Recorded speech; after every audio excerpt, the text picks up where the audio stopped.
आखिर बाबा रामदेव किसके दम पर उछल रहे हैं? आखिर बाबा रामदेव को किसकी सरपरस्ती हासिल है? आखिर बाबा रामदेव ऊल जलूल बयान क्यों दे रहे हैं? इस पर हम बात करेंगे, लेकिन उससे पहले एक गुजारिश कि अगर अभी तक आपने हमारा चैनल सब्सक्राइब नहीं किया है तो इसे कृपया सब्सक्राइब कर लें। एक घंटी होती है उसे दबा दें, जिससे कि नोटिफिकेशन आपको वीडियो अपलोड होते ही मिल जाएगा। नमस्कार, मैं हूं टीपी पांडे। तो मैं बात कर रहा था बाबा रामदेव की कि बाबा रामदेव इन दिनों इतने बौखलाए हुए क्यों हैं? क्यों वो ऊल जलूल बयानबाजी कर रहे हैं? और किसकी उनकी पीठ पर किसका हाथ है? दरअसल बाबा रामदेव ने पिछले दिनों एक वीडियो वायरल हुआ था, उसमें वो कहते पाए गए कि किसी का बाप मुझे अरेस्ट नहीं कर सकता। यानी वो कौन है? यानी आप खुलेआम सिस्टम को चुनौती दे रहे हैं, आपको कोई अरेस्ट नहीं कर सकता। फिर उन्होंने कल एक बयान और दे दिया, कहा कि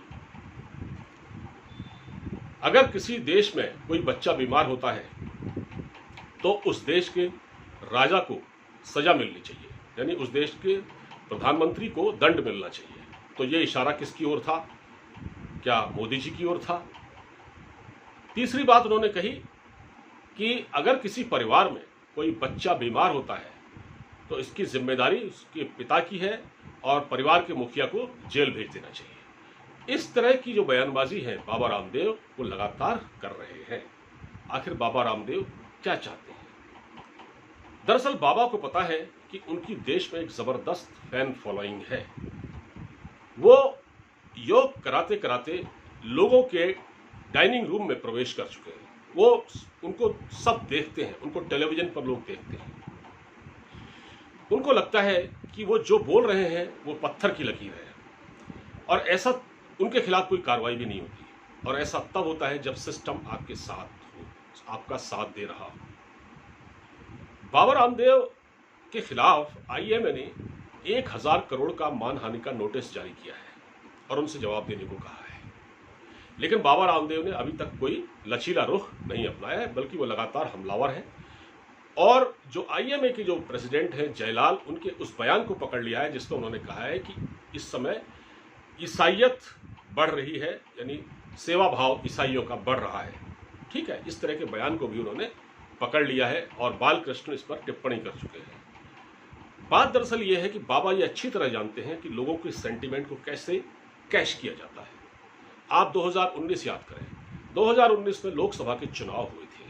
उससे पहले राहुल गांधी ने प्रधानमंत्री नरेंद्र मोदी के लिए कहा था चौकीदार चोर है, ठीक, और ये हैशटैग चलने लगा, ट्विटर पर ट्रेंड करने लगा।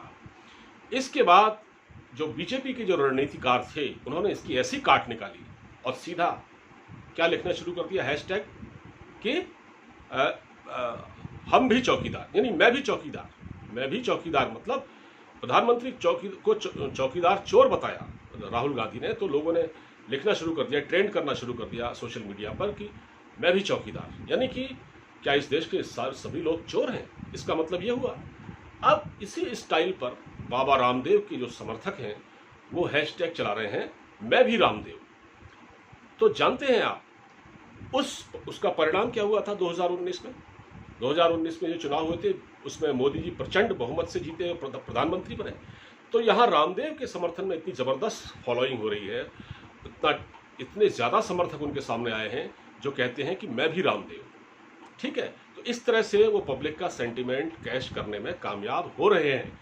और ये साफ लग रहा है कि आईएमए के खिलाफ उनकी ये लड़ाई, उसमें वो काफी भारी पड़ रहे हैं, उनको उसमें लीड मिल रही है आईएमए के खिलाफ। अब जो 1000 करोड़ का जो नोटिस था वो काफी पीछे चला गया, वो तो बाबा निपटते रहेंगे उससे। लेकिन जो पब्लिक का जो सेंटीमेंट है वो बाबा रामदेव के साथ है, और ऐसा लगता है कि इस देश में अभी भी बाबा रामदेव को चाहने वाले बहुत हैं। तो एक बाबा भारत स्वाभिमान आंदोलन से जुड़े हुए हैं। दूसरी बात यह है कि बाबा बीजेपी के समर्थक रहे हैं और बीजेपी के लिए उन्होंने कैंपेन भी किया था। नरेंद्र मोदी के लिए 2014 में उन्होंने कैंपेन भी किया था। उन्होंने काले धन का मुद्दा भी उठाया था, आपको याद होगा, जो काले धन का मुद्दा उठाया गया बढ़ चढ़कर, वो भी उसमें शामिल थे। उन्होंने बीजेपी की जीत में अहम किरदार अदा किया था और आज भी वो बीजेपी के समर्थक हैं। तो अगर वो किसके दम पर उछल रहे हैं तो उनको सत्ता प्रतिष्ठान का पूरा समर्थन कहीं ना कहीं हासिल है।